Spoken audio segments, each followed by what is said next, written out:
In a moment, you'll hear James Stewart as the six-shooter, just one of the many fine programs brought to you Sundays on NBC. Later this evening, listen to the NBC Star Playhouse with one of your favorite stars. Hear Stroke of Fate. Happened if fate had reversed historical facts. And be sure to keep tuned for the dramatic story of Last Man Out. It's a wonderful lineup of great programs, all of them heard only on NBC. James Stewart as the six-shooter.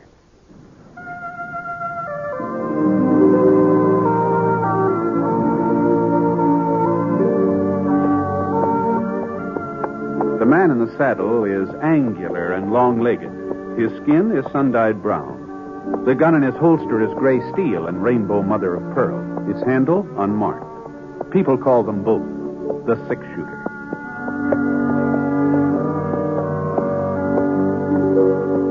The NBC Radio Network presents James Stewart as the six-shooter, a transcribed series of radio dramas based on the life of Britt Ponset, the Texas plainsman who wandered through the Western Territories, leaving behind a trail of still-remembered legends.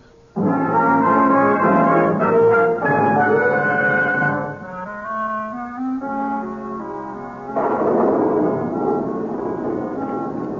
rain sure was coming down that afternoon in Petersville. It had started all of a sudden, too, just after I left Scar at the livery stable and headed up the main street toward Doc Early's office. All right, real cloudburst. The wind was from the north and strong enough so that the water was beating against the building slant-wise. And the way the wheel ruts in the street were turning into puddles. The rain barrels were sloshing over the sides. Well, it was like the whole town had been pushed under a leaky sieve. The closest cover I could spot was the front porch of the Jackson Hotel.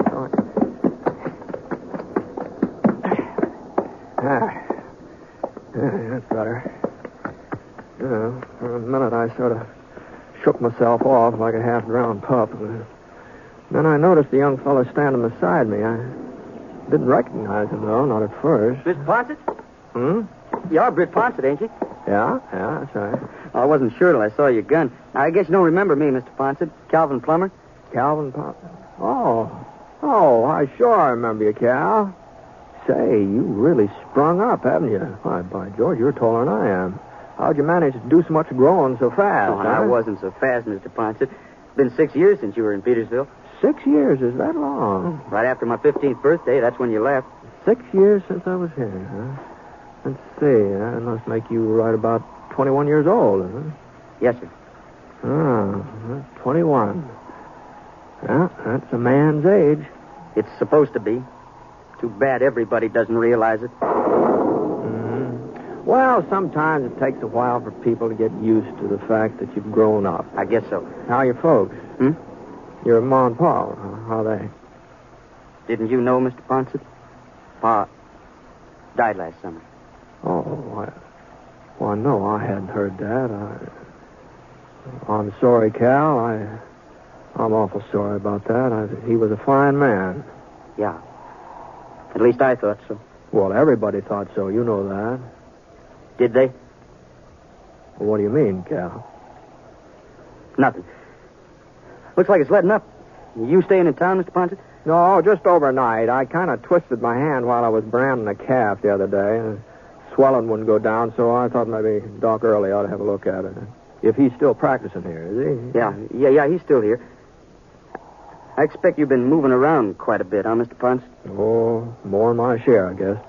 You ain't never been to a place called Elk Point, have you? Somewhere out in the New Mexico territory? Oh, yes. I was out there in Elk Point 2 winters ago, I think it was. What kind of setup is a Quincy ranch? Would you mind telling me? Quincy? Yeah, it's supposed to be one of the biggest outfits in those parts. You sure it's near Elk Point? Well, ain't it? I don't know. I never heard of a Quincy ranch around there. You certain, Mr. Ponset? Yeah. Of course, that doesn't mean that there isn't a... Yeah, I know.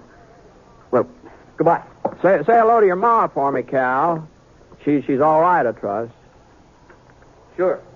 She's fine. I reckon your father was...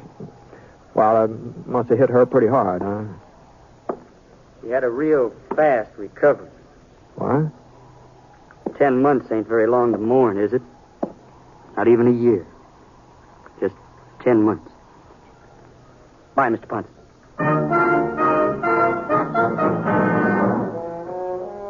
Well, Cal Plummer had done a lot more than just grow up since the last time I saw him. Strange way he was carrying on. I sure couldn't figure out what caused it. And I talk about his mother. Why, Cora and Ned Plummer were just about as well suited as any two people I ever met up with. Well, you couldn't even think about one without thinking of the other. They must have been married on close to 35 years. Cal, he was their third child. He was the only one that lived. Ned sure thought the world of him. Petersville wouldn't be the same without Ned. Rain had stopped now. It even started to warm up a little. And the mud puddles out in the street were giving off little whiffs of steam. So I went over to Doc Early's office. It was just around the corner from the hotel.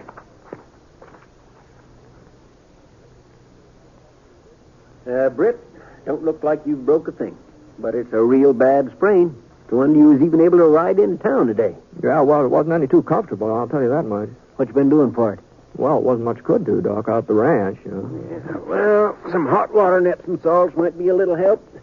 I'll put the kettle on and get it warming. It was so darn chilly during all that rain, I built me a little fire in the stove. Good thing that ain't your shooting hand, Britt. Well, I haven't needed a shooting hand much lately. Yeah, you never know. You never know. No, things look quiet enough around Petersville. Yeah, they're quiet all right, considering that Sheriff Jay is out of town. Oh? Yeah, he had some business, took him over to the New Mexico territory. He's checking up on some fella there. Oh. Well, that's kind of a coincidence. What do you mean? Well, I just ran into Cal Plummer on the way up to see you, and he was asking me about New Mexico. That wasn't no coincidence, Britt. What? You see, the reason the sheriff went to Roswell, well, of course, officially he's picking up a prisoner, but the reason he went himself instead of sending somebody else is so he can do a little inquiring about Cal's new pa. New pa? Well, sure. Cora's married again. Didn't Cal tell you? No, he didn't. Well, I guess maybe he was just too ashamed to mention it. Why, that doesn't seem possible. Cora Plummer remarried. No, we was all mighty surprised.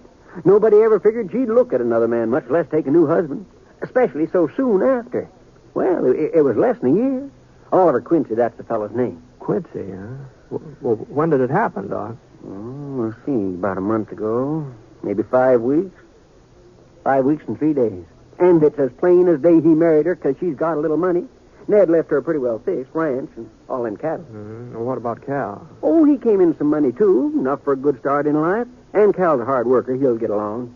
I feel kind of sorry for him, though. You know, he just worshipped his pa. And Cora getting hitched again, well, it was sort of like a slap in the face to him. Yeah? Sounds like that water's boiling. Yeah, that ought to be hot enough for you. What kind of a man is this Oliver Quincy? Is that his name, Oliver? Yeah, that's his name, all right. Oh, you know the type, Britt. Big fella, white hair, mustache, always smiling. Now, where'd that some salt? Oh, here we are. A real four-flusher. That's what he is. You can spot him a mile off. Dresses like a dude, uses a lot of fancy words. Move that stuff. Now, just let me... There. Now, just stick your hand in here. Right here. All the way, Britt, all the way. Heat's good for spring. Holy smokes, that's hotter than a furnace, Doc. Well, that's what draws out poison. You'll get used to it in a minute or so. It draws out the what? He claims to have a big ranch somewhere near Elk Point. Cora says he's worth more than she is. Well, maybe he's got her convinced, but he ain't fooling nobody else. Gee, that's hot. It could be the truth. If he's so well off, why are they living on Cora's property? Just answer me that, then. Yeah, I see what you mean. Guess that water's cooling off. Maybe I ought to pour in some fresh. No. That water's fine, Doc. That's just fine. It doesn't need to be a bit hotter. And the hand's feeling better already. Yeah, well, you leave it in a little while longer anyhow. It's feeling better. I reckon even Cora will get her eyes opened up when Sheriff Jay comes back from New Mexico. He'll have the truth about Oliver Quincy. Of course, it's going to hurt her some. A woman don't like the idea of finding out she's made a fool of herself, but it'll be better for her to find it out now than later. Well, I just don't see how this concerns the sheriff, Doc. Man who tells a widow woman a batch of lies and finagles around so he can get control of her property, that concerns the sheriff, don't it? fellow who do that, he might do a lot worse, Britt. He might do a whole lot worse. You just mark my word. All right, let's have a look at that hand of yours. Oh, sure, yeah. What? Oh, now, don't let the redness worry you. You ain't scalded. Swelling has gone down a mite. Well, I'll just wrap it up real tight, and in a day or so it'll be good as new. Swear I don't know how I'd get along without Epsom salt. Seems like they're a remedy for almost everything. Put old Lady Murdoch on 'em last year when her liver was acting up. 4 or 5 doses, and she ain't had a bit of trouble since. Why, she was even at the barn dance last Saturday carrying on like she didn't have no liver at all. Now, if you'll just hold out your hand, Britt.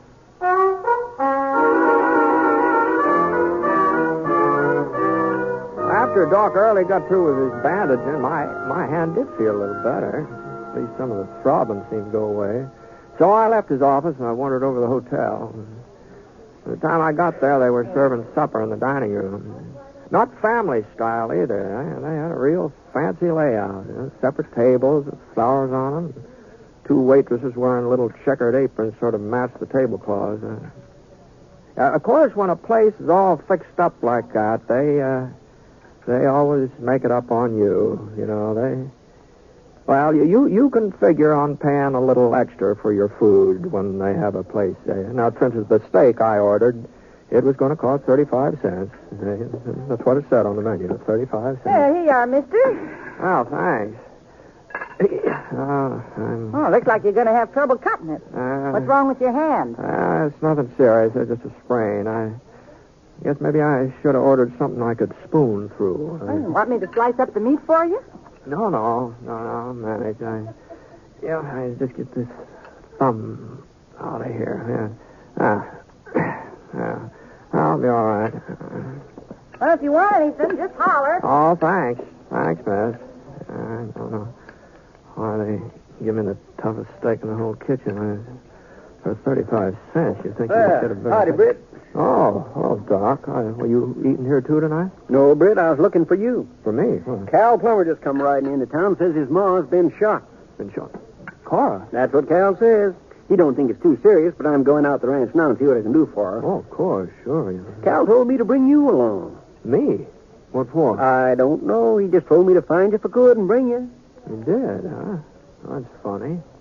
Well, Britt, you coming or not? Well, I sure don't see where I figure in this thing, but if Cal wants me, sorry to drag you away from your supper. Oh, that's all right, Doc. I'm afraid I was fighting a losing battle with that steak anyhow.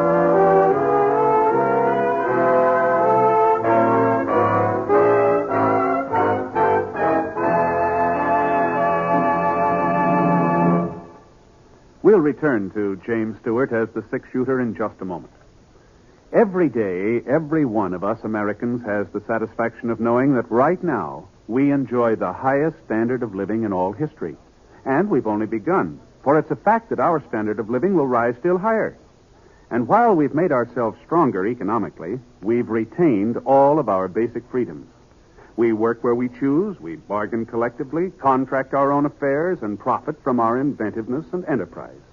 That's the American economic system, and I'm for it. I'm sure you are, too. So let's keep things that way, friends, all of us.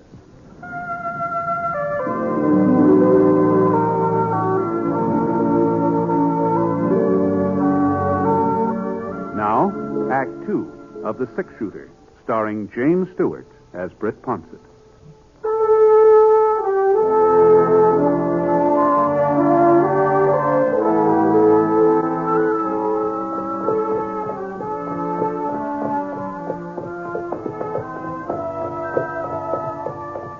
The Plummer Ranch was about half-hour ride east of Petersville.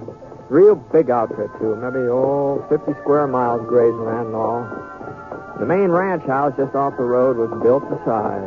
2 stories tall with giant big windows facing out. I remember hearing folks tell how Ned Plummer had to send all the way up to Chicago to get glass big enough for those windows. There was a couple of lamps burning somewhere on the first floor. You could see little lights spilling through the draperies. The rest of the place was dark. Oh, boy. Oh. And we left our horses in the yard, Doc and I. And he grabbed his satchel with the medical instruments, and we walked up to the carved mahogany door, the front door.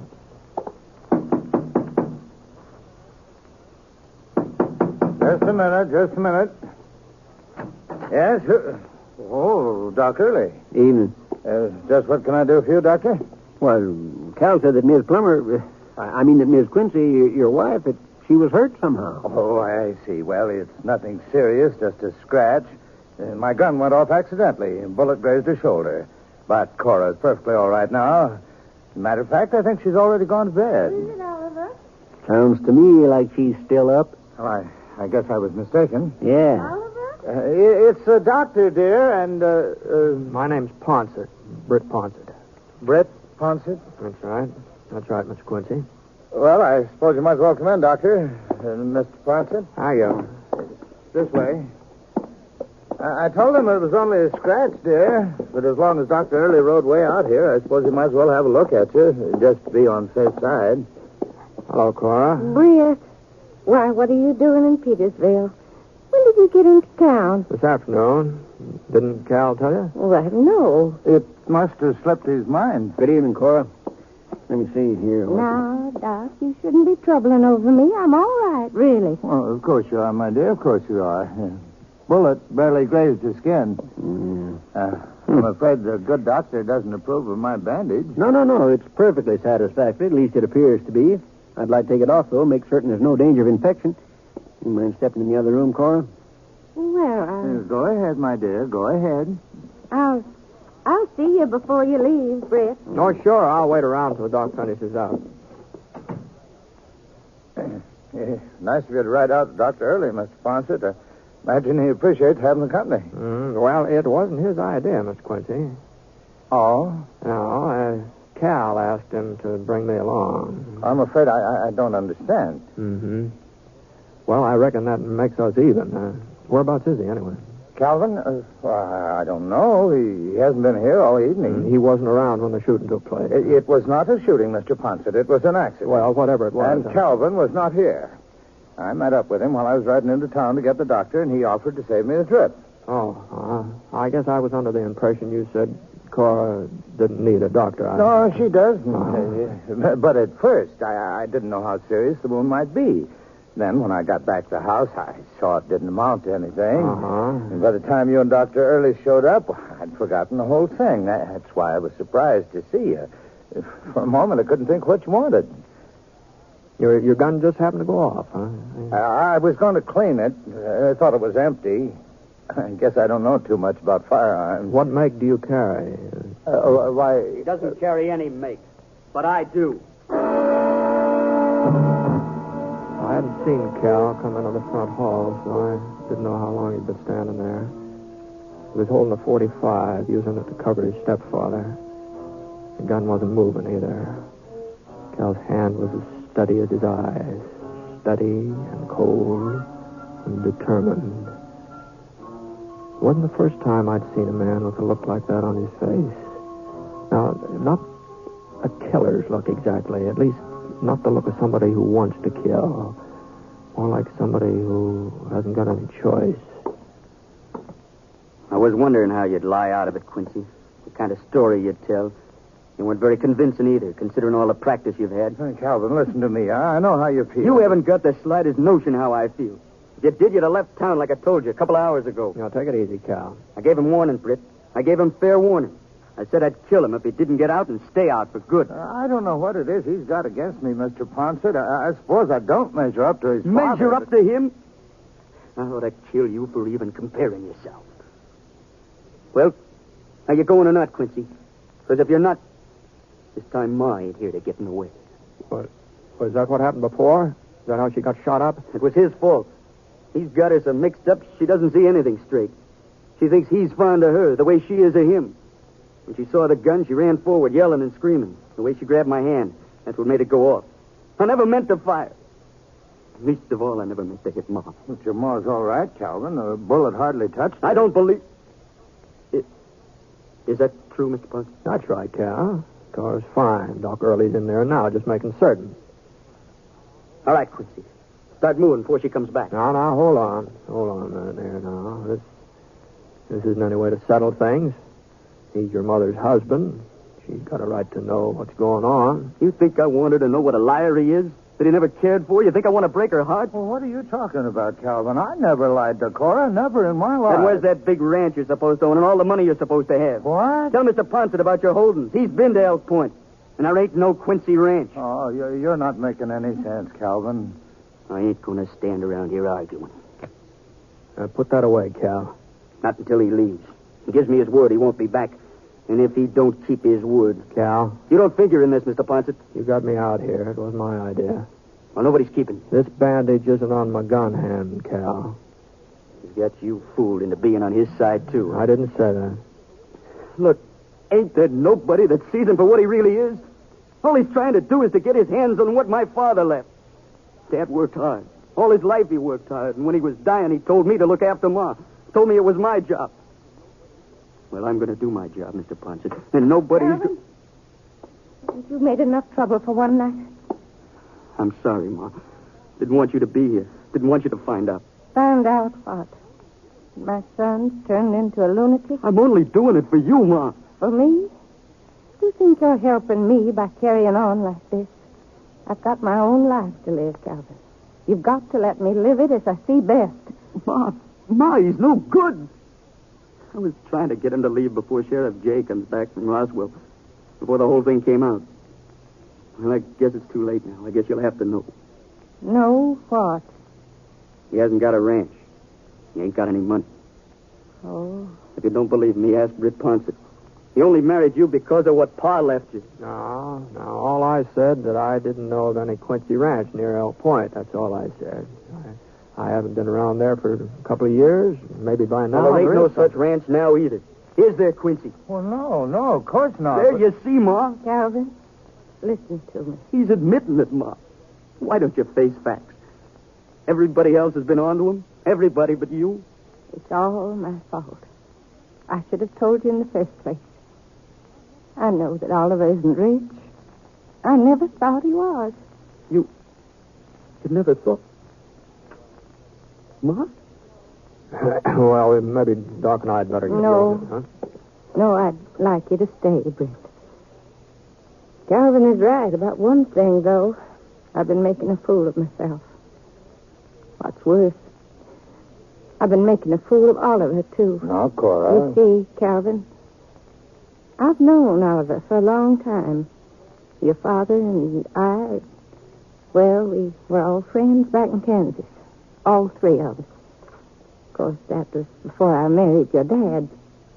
You've known each other all these years? Once, Oliver asked me to marry him. But I chose your father. And I've never been sorry I made that choice. I guess you know that, Ollie. Well, sure, Cora. But after Ned died, well, it was like part of me had died, too. And I felt all hollow and useless, lonesome. Not a very romantic way of putting it. Lonesome, but that's how I felt. Like I couldn't go on by myself. Oh, you did your best, son, to keep me from thinking about your father and about myself. But it wasn't enough. And I kept remembering what your father said when he first took sick and he knew he wasn't going to get well. He said he'd take it as a compliment if I was to marry again, that it would mean our marriage had been a good one. But more than that, I think he knew I wasn't the kind to live alone. Oh. So I wrote to Oliver, asked him to come out to Petersville just for a visit. And then, well, us getting married was my idea. Your idea, Cora. Ollie was afraid of what folks would think. Me having this ranch and him not worth very much. He's afraid they'd get the idea he was marrying me because of my money. So I told everybody that he had a ranch of his own, even bigger than mine. Boy, Cora. Oh, I was just trying to make it easier on him, Britt, so he wouldn't be embarrassed, uncomfortable. Of course, Oliver didn't know what I was up to. You shouldn't have done it, Cora. I'm sorry, Ollie. But I'm not sorry I married you. Oh, my. You've got to understand, Calvin. It's true. I'm an old lady and a foolish one. And it's true I don't feel the same way toward Oliver that I felt toward your father. You only feel that once in a lifetime. And some folks aren't even that lucky. But it's better for me not to be alone in the time that's left. I think it's better for Oliver, too. You should have told me, Ma. Yes. Yes, I see that now. But I wasn't sure how you'd take it. Too bad you were dragged into this, Britt. You and Doc. But I wanted you to hear it all before you left. Sure, Cora. You knew Ned. You were a good friend of his. He thought a lot of you. Oh, I sure hope so. So, what would he think? How would he feel about my marrying again? Oh, it's pretty hard to speak for somebody else, Cora. But Ned loved you. That was plain to everybody. So I guess he'd want you to be happy and content. That's what Ned would want. Thanks, Britt. Well, Doc, it's about time we're getting back to town, isn't it?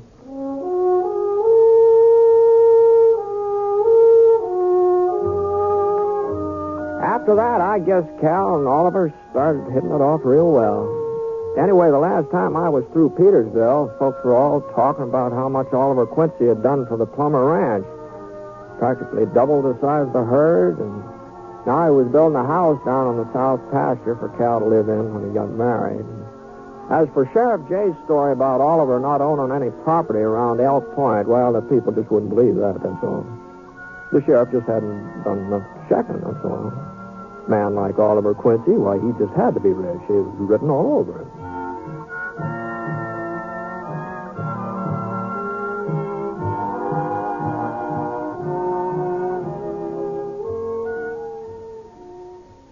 The Six-Shooter is a transcribed NBC Radio Network production in association with Review Productions. It is based on a character created by Frank Burt and is written by him. Mr. Stewart may soon be seen in the Universal International picture The Glenn Miller Story. Others in the cast were Virginia Gregg and Jean Tatum, Robert Griffin, Parley Bear, and Bert Holland. Special music for this program was by Basil Adlam, and the entire production is under the direction of Jack Johnstone. All characters and incidents were fictitious, and any resemblance to actual characters or incidents is purely coincidental. This is Hal Gibley speaking.